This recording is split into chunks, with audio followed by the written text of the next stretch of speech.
one of my graduates looks me in the eyes and said, "I just need you to know that you saved my life." And I had a plan and I was going to do it that day.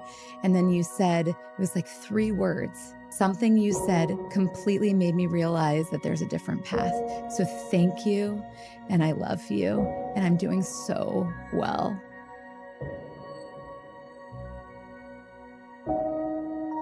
We don't know what other people around us are going through, which is absolutely terrifying. We don't have to solve all of human suffering. We can't. That's a fact of existence, that there's joy and beauty and pain in the world, but we can connect. In some ways, that's all we can do. And the connection that offers any healing.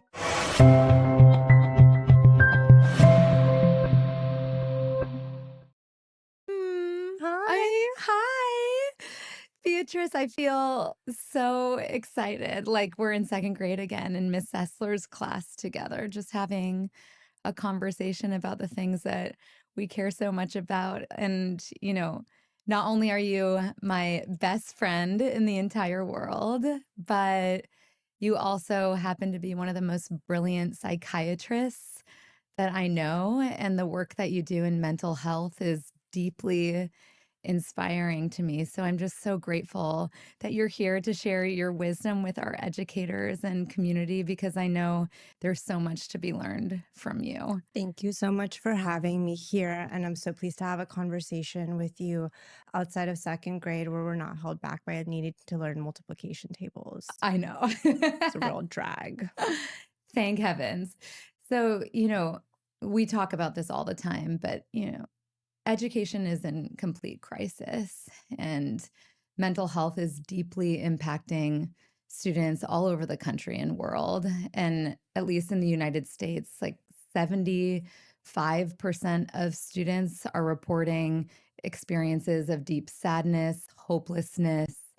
70% of high school students are even saying that depression and anxiety are huge issues among their peers. And the statistic that just literally shatters my heart the most is around suicide.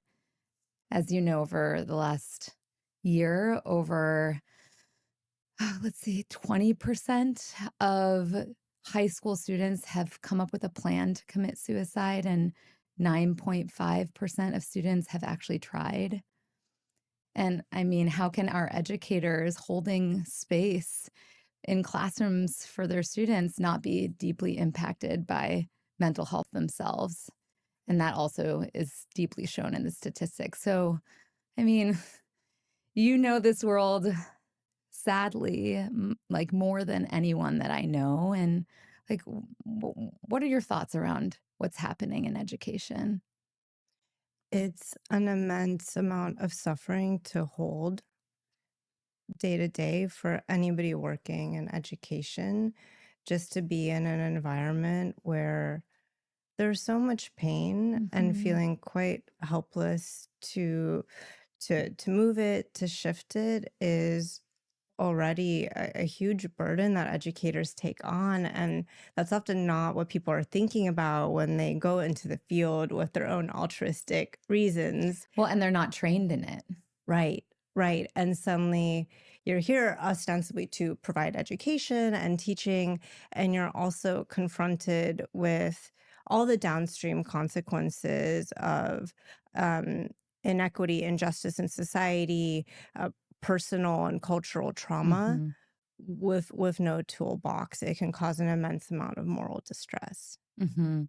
So, I'm an educator and I have no training in mental health. Like, what am I supposed to do when I have a classroom of students who are experiencing, behaviors that are reflective of, depression or anxiety or other mental health challenges? Or like, I don't know how to deal with the students who are coming to me who just experienced some traumatic incident at home. Like, what am I supposed to do? It's so interesting that you asked that because a week or two ago, I was giving a lecture to psychiatry residents. So these are physicians who are going through postgraduate training in their specialty of choice, psychiatry. So mental health professionals. And a lot of the questions that the trainees were asking were exactly the same, because the truth is that our sense of helplessness in the face of immense suffering, it doesn't really go away. Mm-hmm. As much as we try to mask it or conceal it, there's always a feeling that there's more pain in the world than healing, or at Mm-hmm. least that's the fear. Mm-hmm. And the advice, in a way, is always the same, to remember that as an individual, while sometimes we can't shift the whole system, we do have immense power in our day to day interactions with everybody around us, Mm-hmm. even in the smallest ways. Even your desire to be with somebody who's hurting is already meaningfully impacting their lives. Your ability to sit in a complex problem, even if there's no solution, is impacting somebody's life in a positive way. Mm-hmm. And your ability to be present. So that's where we start. Whether you're an educator, whether you're a psychiatrist, no matter the field, so much of life is just trying to bear witness for everything going on around us. Mm-hmm. And how do you bear witness? I know that I experience this as an educator. Like, okay, there's so much going on around me, and I want to do everything that you just said so beautifully.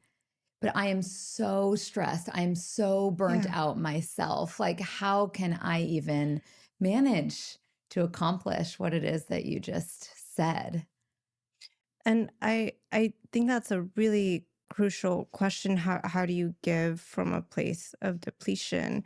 The truth is that most people who are drawn to giving professions, including teaching, including healthcare, have a visceral experience of lack from their own histories that they're trying to overcome with Mhm, altruism.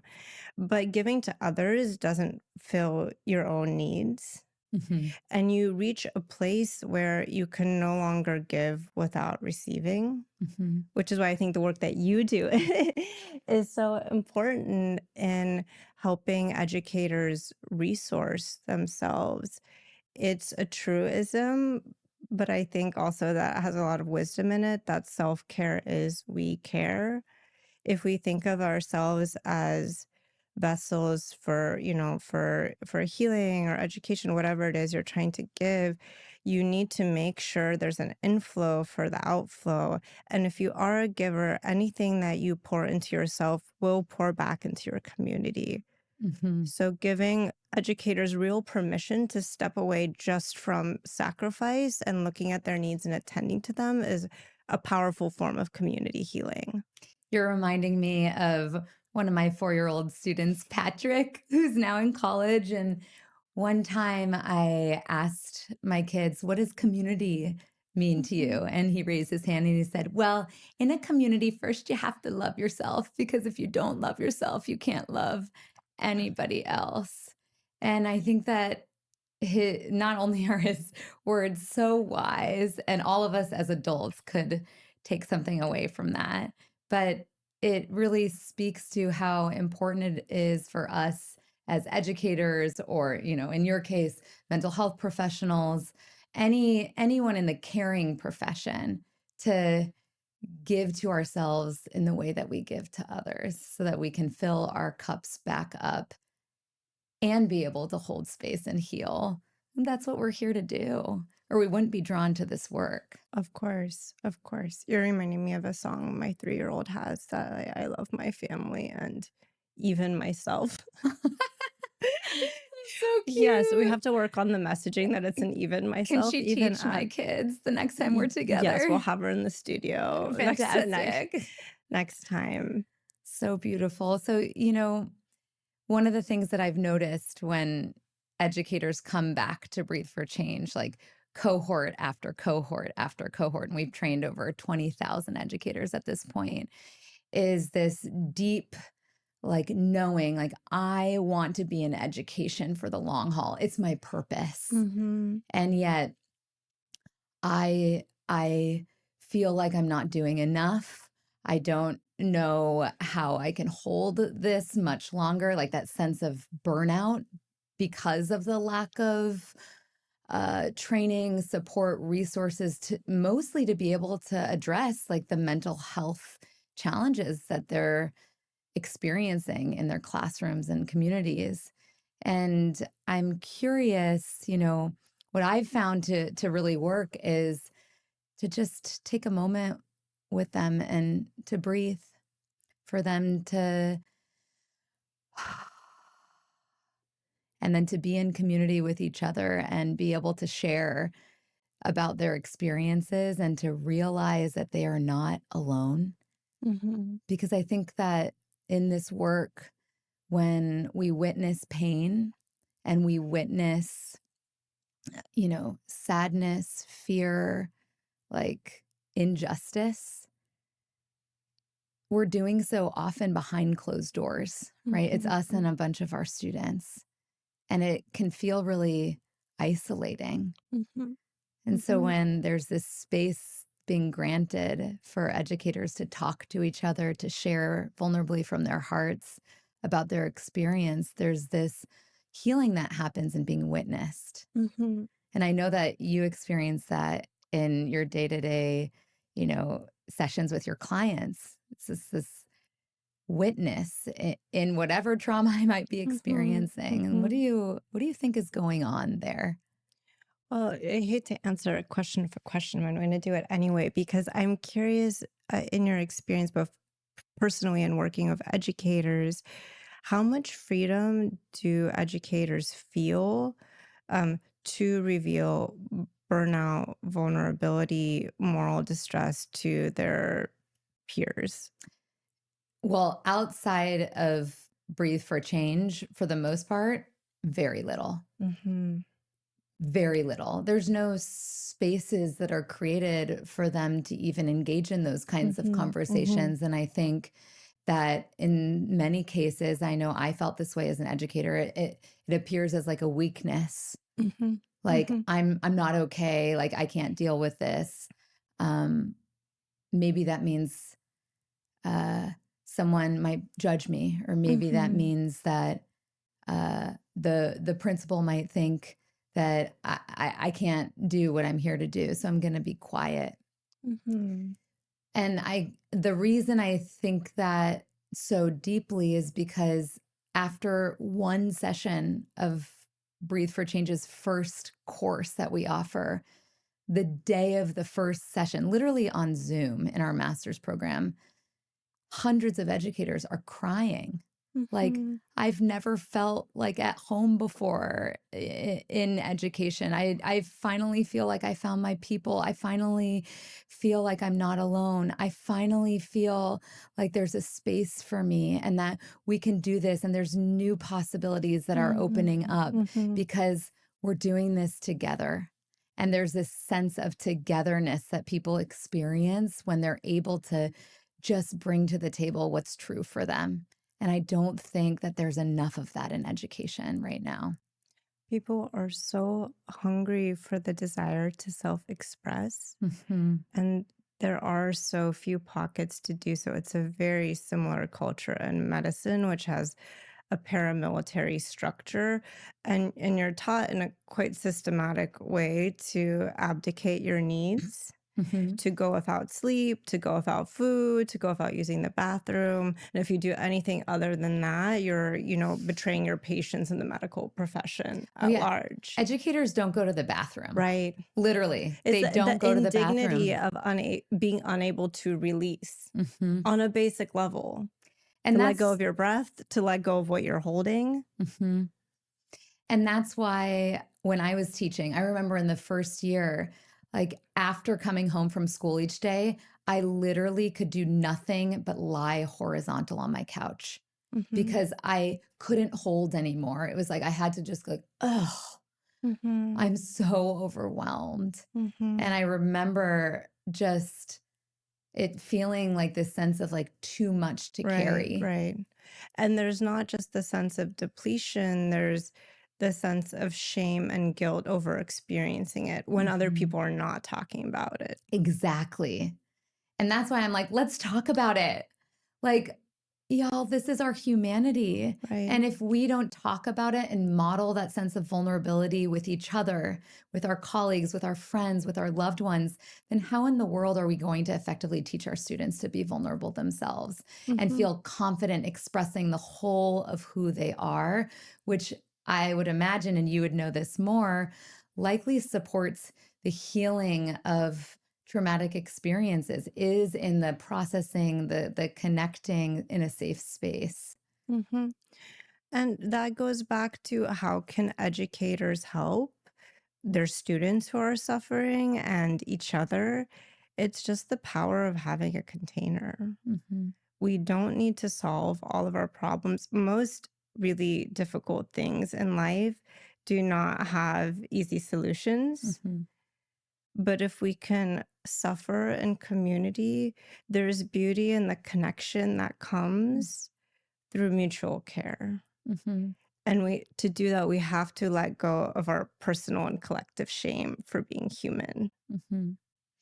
And I feel so lucky to have you as a best friend because I know that I've experienced some of the most difficult moments in my life the last couple of years, and having you there to just be a container where I could share like what was going on for me in my heart and in my mind and all that. It's just in that conversation, in all those conversations, it was healing for me to just be seen and witnessed. And I know our educators are doing that in moment to moment interactions every single day. And you never know when that's going to save a life. Same with you. You know, something that I've always really admired about you, and this has been true since we were 7 or 8 years old, is there's a fundamental authenticity to the way that you present your experience. You usually don't hide. You're like, here I am. I'm Ilana. Here's what's going on. And I tend to be, more introverted and very private. And, everything has its pros and cons, but something that you've taught me is the power of sharing things that are challenging or embarrassing and just being witnessed in your full humanity and not just the part you curate to be of service to others, which has been some pretty beautiful deprogramming from medical training. Say From more about that, the deprogramming part. medical training, so when you start medical school, the first part of it is there's a white coat ceremony. You get like a short coat because you don't have the dignity of a long coat yet. That comes at graduation. And you take the Hippocratic Oath, and you really take on this calling to help others.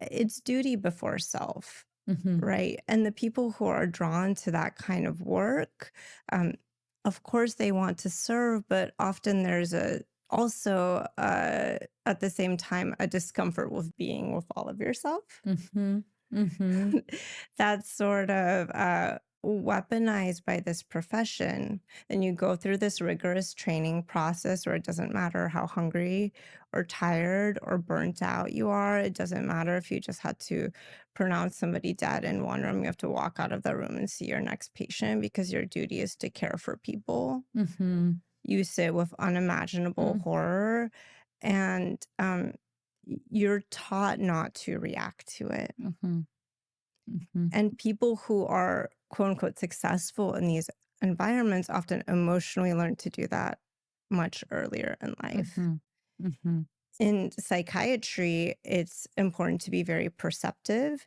And it's also, in some ways, important to disappear because you don't want to bring yourself in too much into a container for somebody else. mhm, My clients often tell me, like my hour with you every week is the only space I have to share everything that's on my mind and put these worries down and mm, express my fears.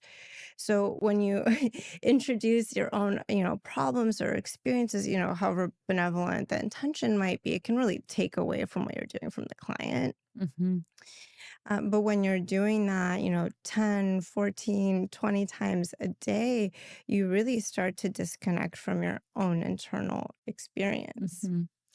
There are so many connections between what you're saying about the medical profession and training and mental health day-to-day work and educators' experiences.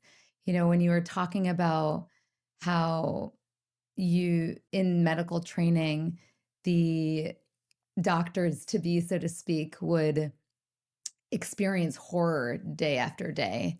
And it's like this toughening uh, so that they can get the big jacket. I think in education, it's a little bit different because my experience and my dissertation research only further revealed this is like actually most teacher education programs are designed to teach like cognitive intelligence. Like, oh, you're Mhm. teaching math? Let me teach you how to teach math. Mhm. Oh, you're Mhm. teaching elementary school? Let's prepare you for the multiple subjects credential Mhm. and teach you like math and language and science.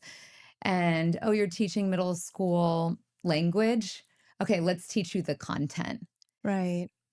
So they get into the classroom, and unlike doctors, they haven't had the depth of experience of the reality of what teaching is actually like, which has Mm. so much more to do with being a mental health professional, a caregiver, a social worker, a Right. support than it does to teach content. And what educators find very quickly, and I've seen this across thousands upon thousands of educators, is I literally can't teach math because my students are experiencing trauma, the behavior challenges are off the charts. I was never trained to actually deal with what's showing up in my classroom. What am I supposed to do? Mhm. And Mhm. that's why I felt so passionate about starting Breathe for Change because I was like, our teacher education needs to fundamentally transform in order to prepare our educators to effectively teach. And we have to teach not just the cognitive intelligence piece, we have to teach how do you support students' emotional intelligence, their like somatic intelligence, like their ability to understand what's happening in their body, to read that, to listen to it, to regulate their Mhm. bodies so that they can effectively learn, right? They have to uh, also prioritize, and we need to teach our students how to create a culture of belonging and to engage in relationships that are meaningful and to connect more deeply to their purpose, which is what we call universal intelligence. And it's just the education system is backwards Mhm. because we're teaching like the final thing, which is like, okay, content. But like, if all these other basic needs aren't met for our students and for us as educators, how in the world are we going to expect to actually see the outcomes that we want to see? Mhm. It's impossible. Mhm. The education isn't honoring the relationship, the Hmm. sacred relationship of teacher and student, which is about a lot more than just the transmission of Hmm. information. It's a kind of guide. Sometimes it's a parental figure. Sometimes it's one of the few stable and consistent adults in your life. Hmm. Educators have tremendous power in the lives of students. And it sounds like emotionally there's that awareness as soon as you step in the classroom. I'm like, wow, Oh, this yeah. is about a lot more than teaching Hamlet, which is challenging enough, as is. Your favorite class. My favorite class. Not mine.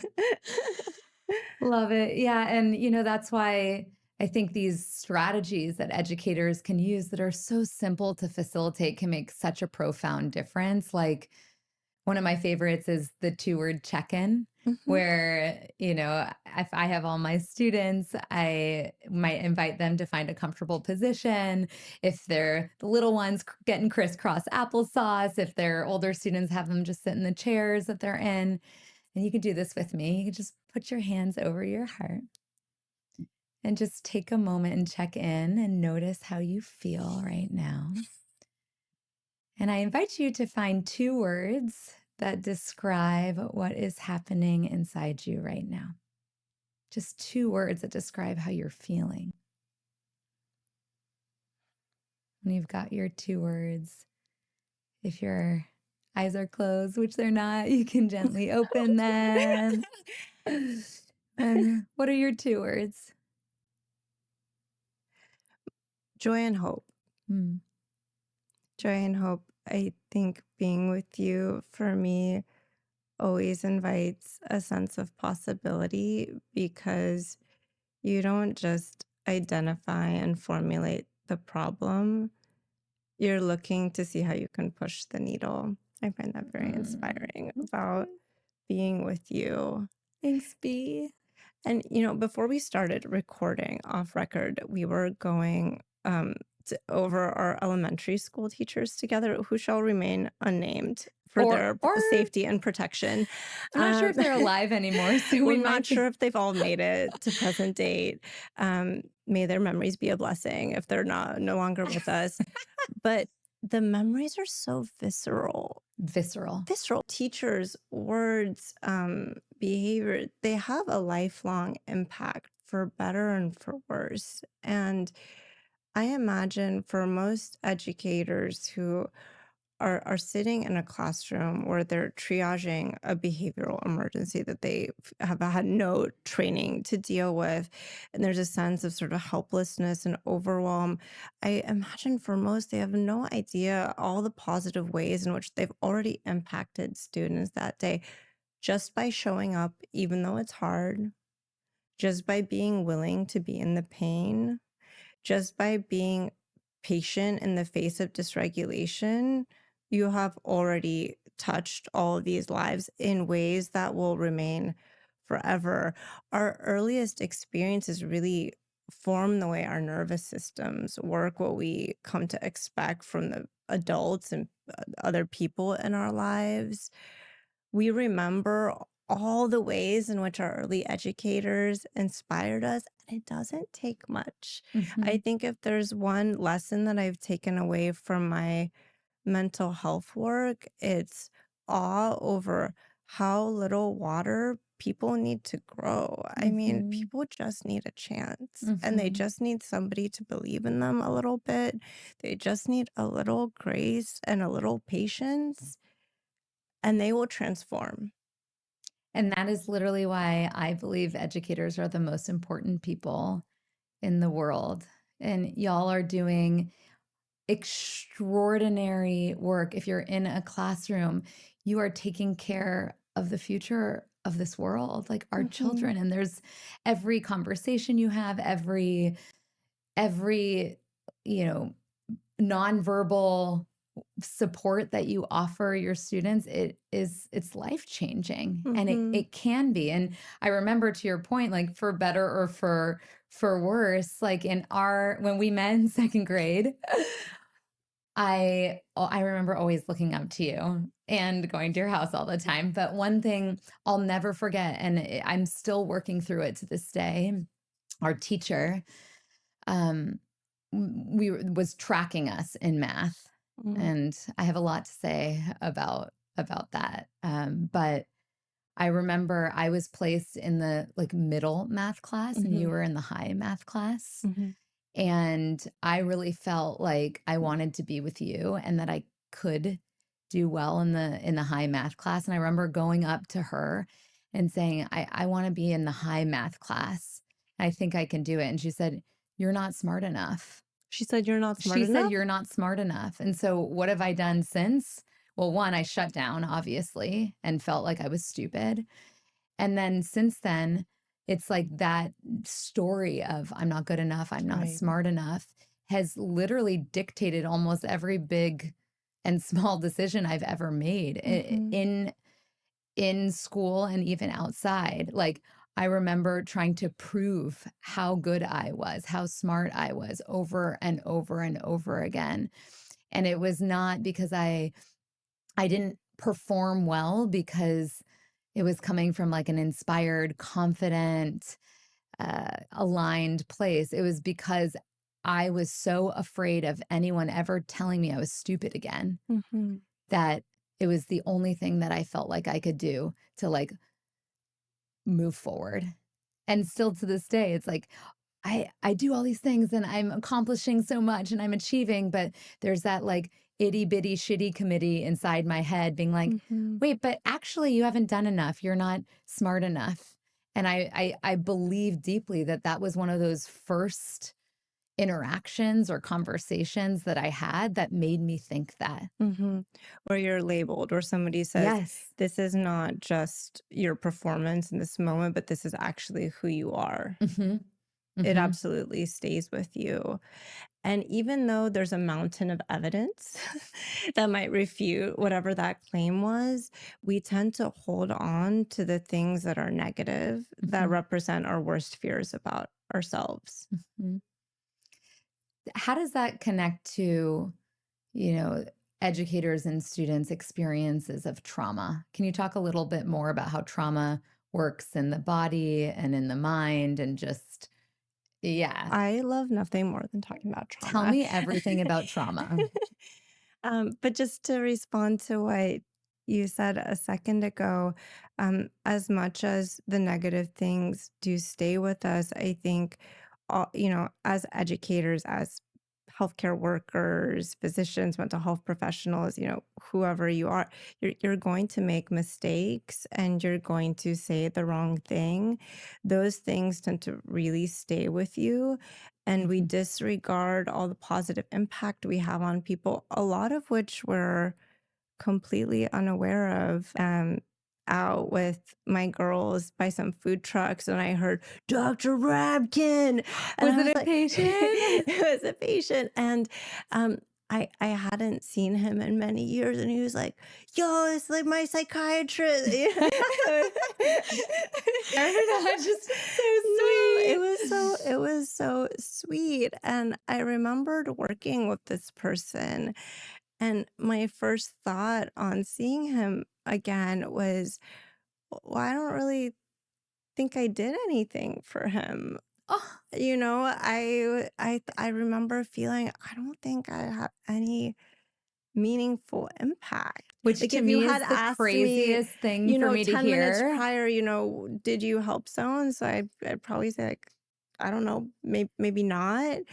And so to have this human connection years later, and he was like, I'm doing good, it it took away this distortion that I Mhm. didn't even know that I was holding. Mhm.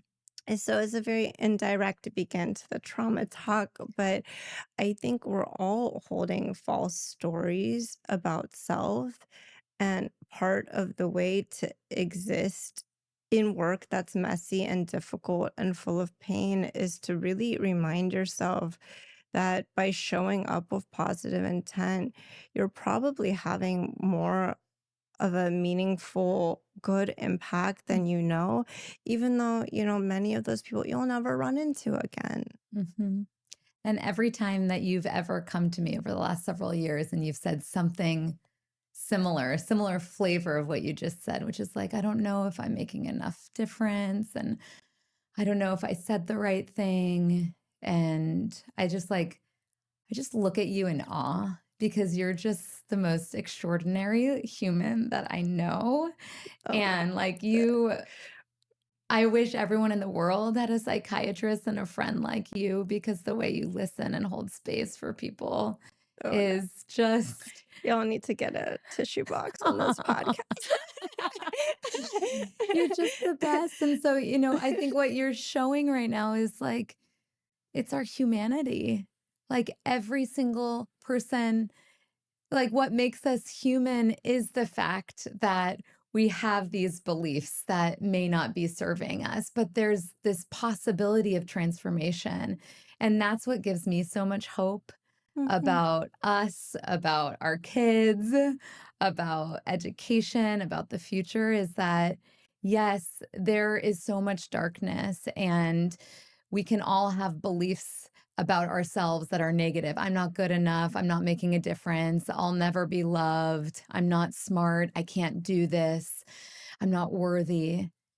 But the reality is that our minds are so powerful, our bodies are so powerful, our emotions are so powerful, and we have the power to change that belief mhm, to I am smart enough. I can do this. I am making a difference. And I'm so glad that in that example, you got proof.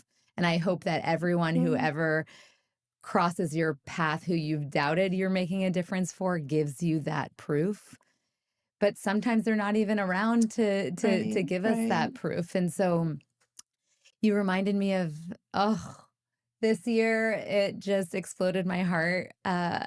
My pre-K students from way back when came back into my life because in 2009, 2010, 2011, and 12, at the end of each year, I had their cute little graduation. They're going off to kindergarten in a couple months, and I hand wrote a letter to every single student, and I put it into an envelope, and I closed the envelope, and I wrote, "Don't open this letter until you graduate high school." And for the first class, it was in the year of 2025. And Wow. so last year, all of the sudden, I must have put my phone number and email in there. Wow. I was getting calls, texts, emails from my students who were graduating high school and went off to college. And I had a very similar experience as you. It's like, I don't know if I actually made a significant impact. And then I met some of my students at the local coffee shop. I had so many of their families and them over for dinner at my house. The most amazing one was one of my students, Natalia, came over and read Aaliyah and Zoe books literally the way I would read her books when she was a pre-K student, and she was 4 in my class and Aaliyah was 4. And it was like, "Oh, I am making a difference." And they told me, they're like, "You're the best teacher I ever had," or I my dream that I remember setting when I was in your class about what I wanted to be when I grow up. Now I'm going to become a doctor. I'm going to I'm in pre-med, or like, it's just, oh. And so it's like, as educators and as parents, which we both are, never know. Like You never you know. never know.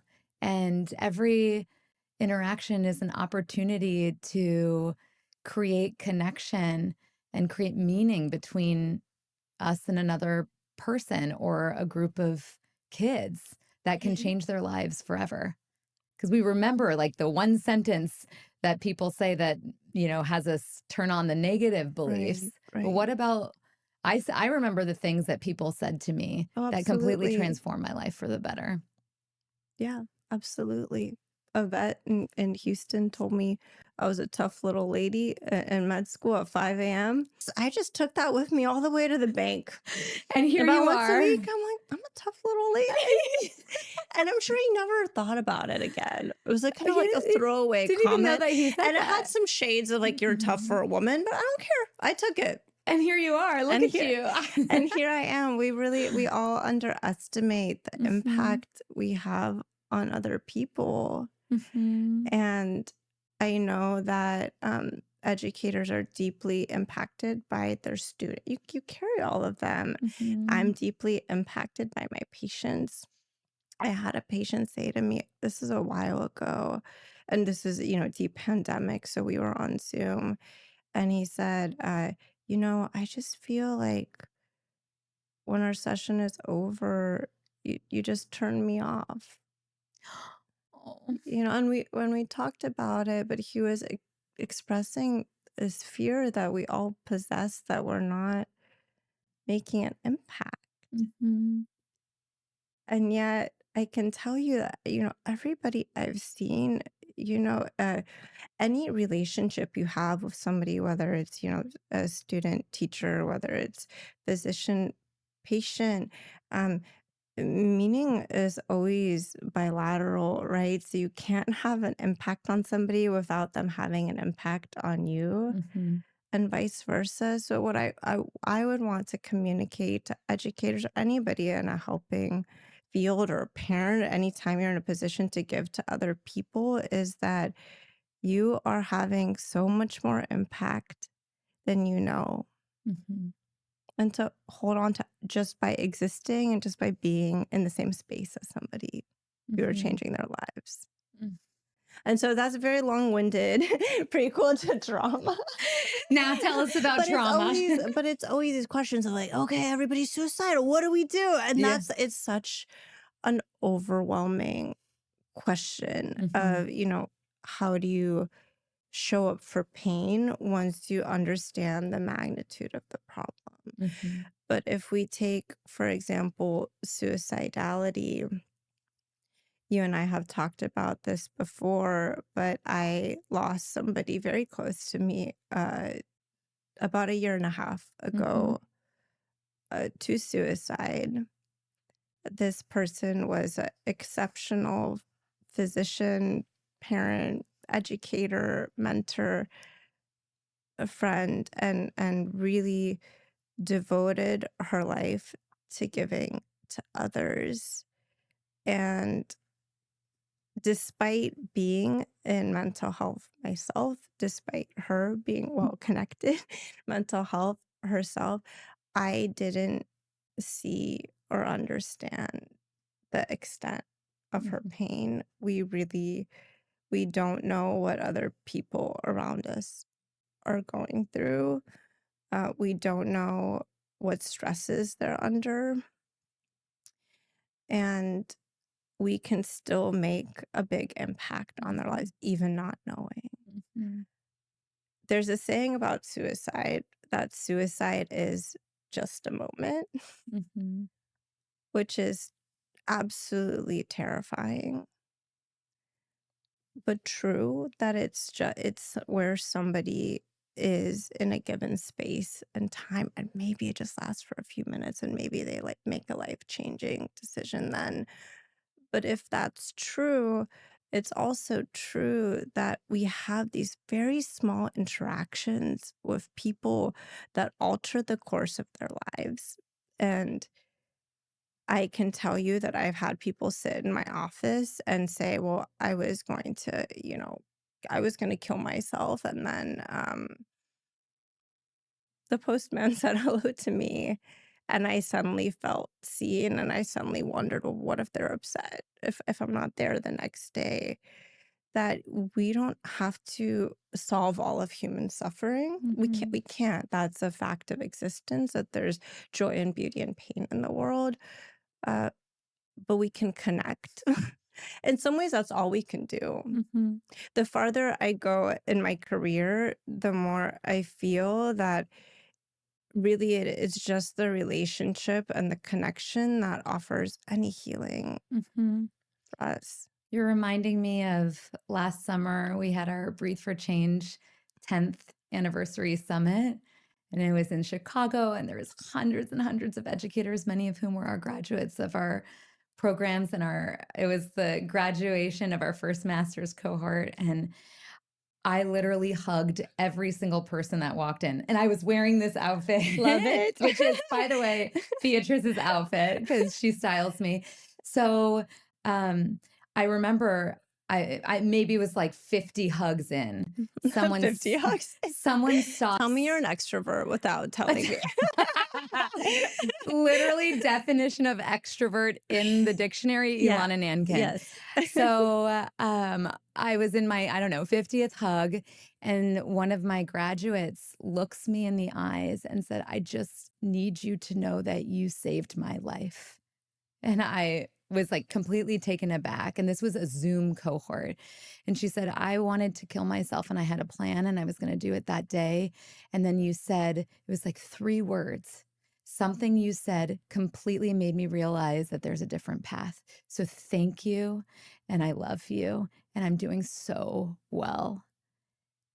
And I just, this was a week before my brother went to the hospital for mental health. My family had to call, 911 because, as you know, he's really been struggling for years and years with mental health.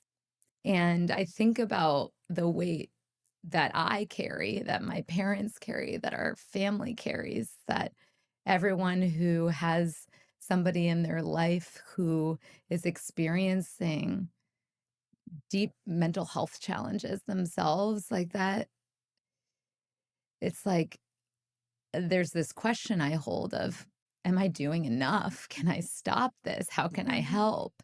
But then there's also this like, oh my gosh, I can't do it all. I don't have space. It's like so much.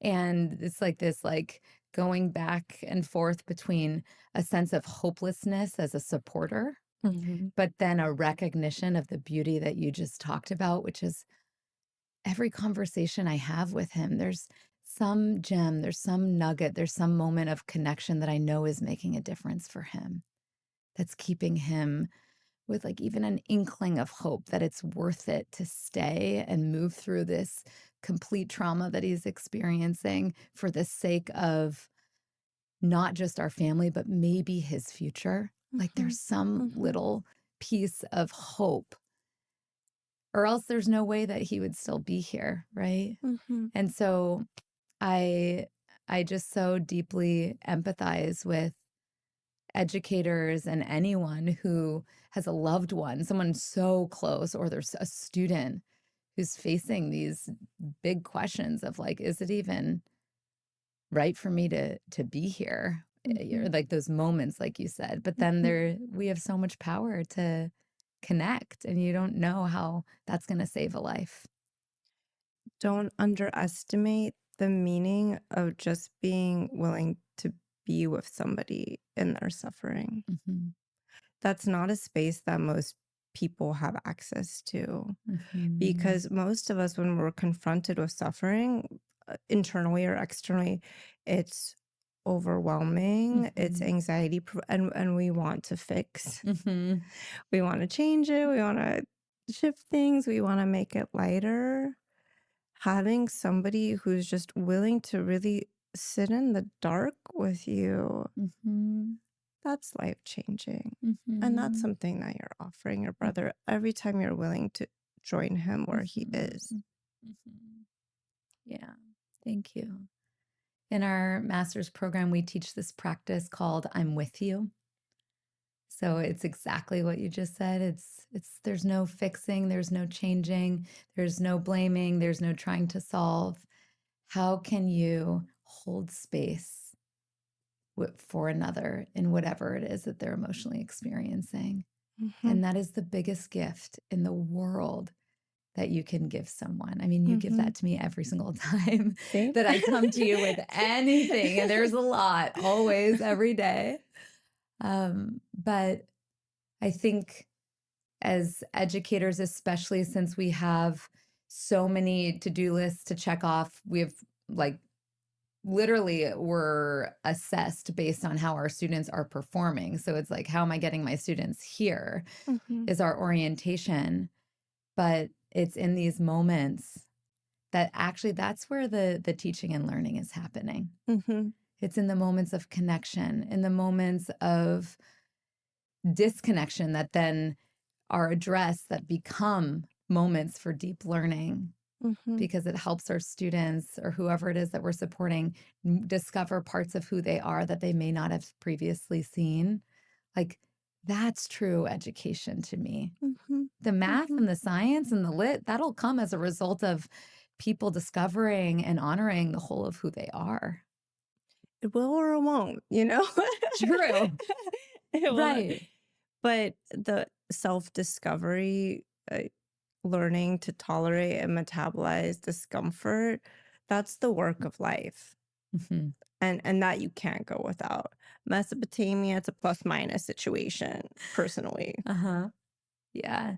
If you could just share any like what would you want them to know about mental health, about trauma, uh, that they may not have otherwise learned in their teacher education program? Sure. So uh, maybe we start with the definition of trauma, which is already very fraught.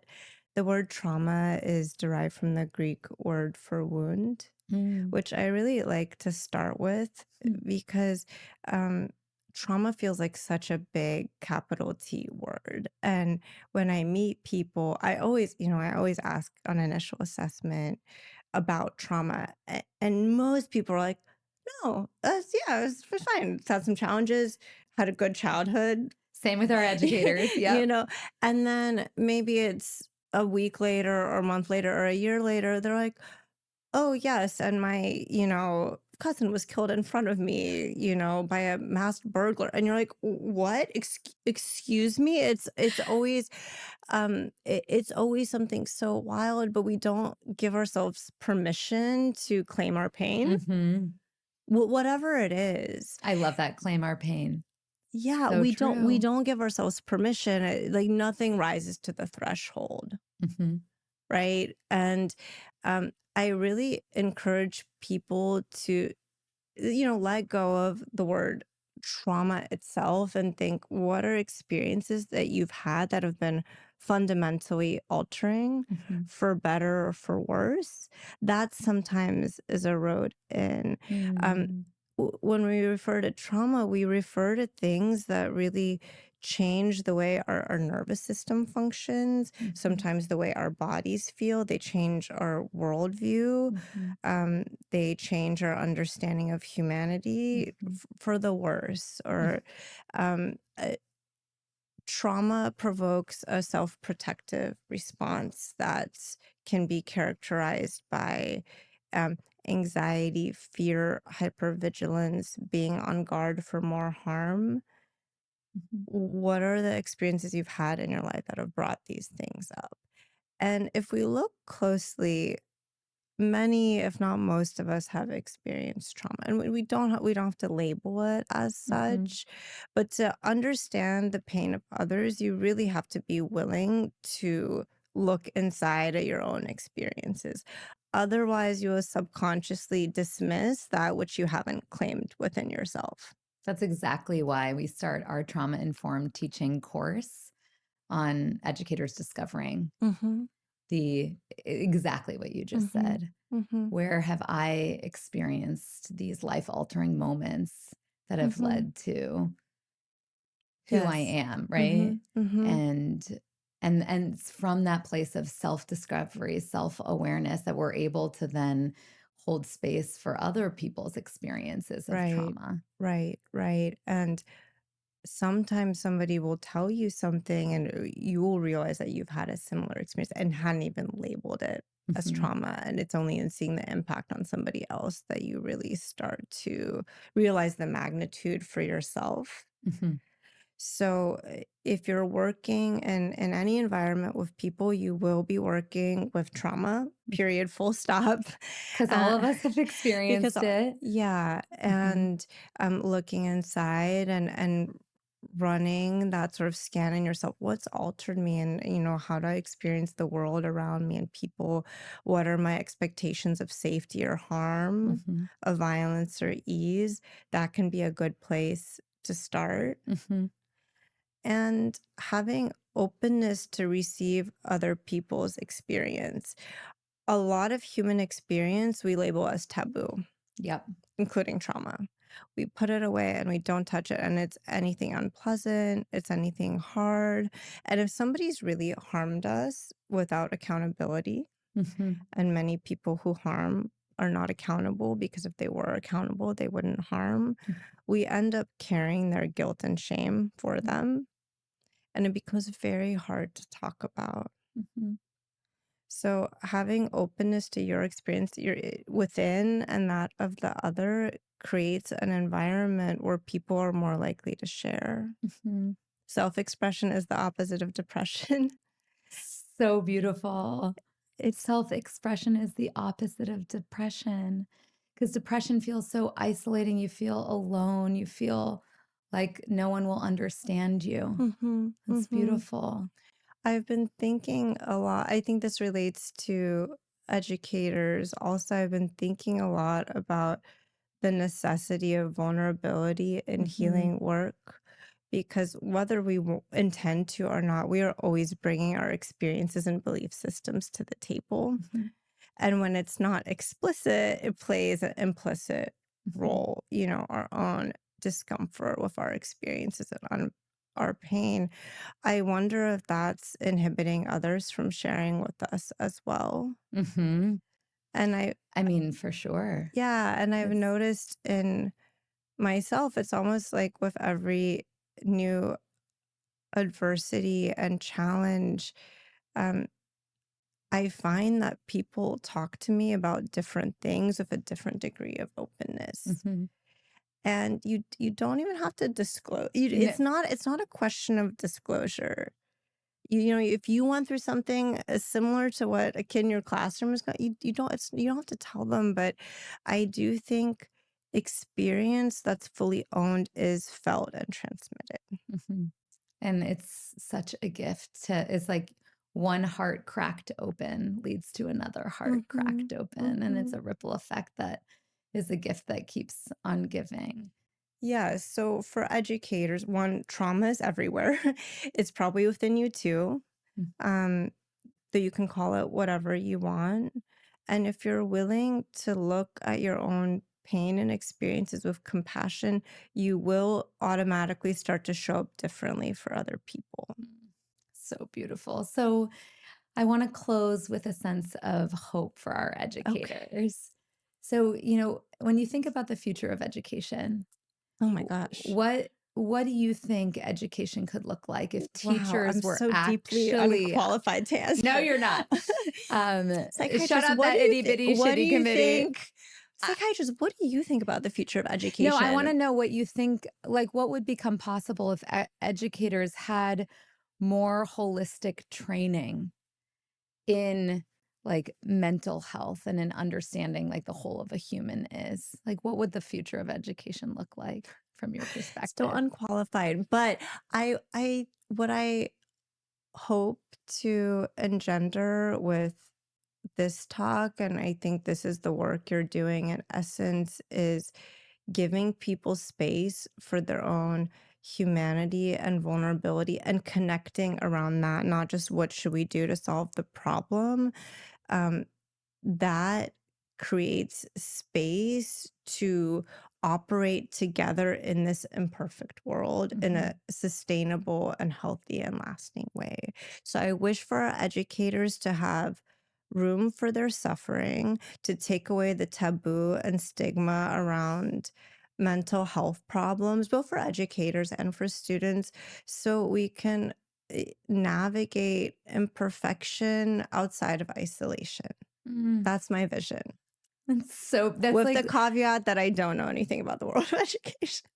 that is well, the good news is I do, You and do. that's literally our vision at Breathe for Change and why we exist. And I'm so grateful that you've been willing to share your heart and your soul and your passion and your wisdom with all of us today. And I hope that you know that you're such a gift to me and You're everyone such a who's gift. listening.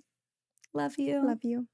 Our Breathe for Change Masters of Education is for you, educators who are inspired to enhance your well being, connect to your purpose, and teach in the most brilliant and beautiful ways. Our program combines rigorous academic research with practical and tangible strategies that you can implement in your lives, in your classrooms, and your entire communities every single day to support you and your students in thriving in today's world. So if you're inspired to join us, I would absolutely love for you to come along and be a part of our movement.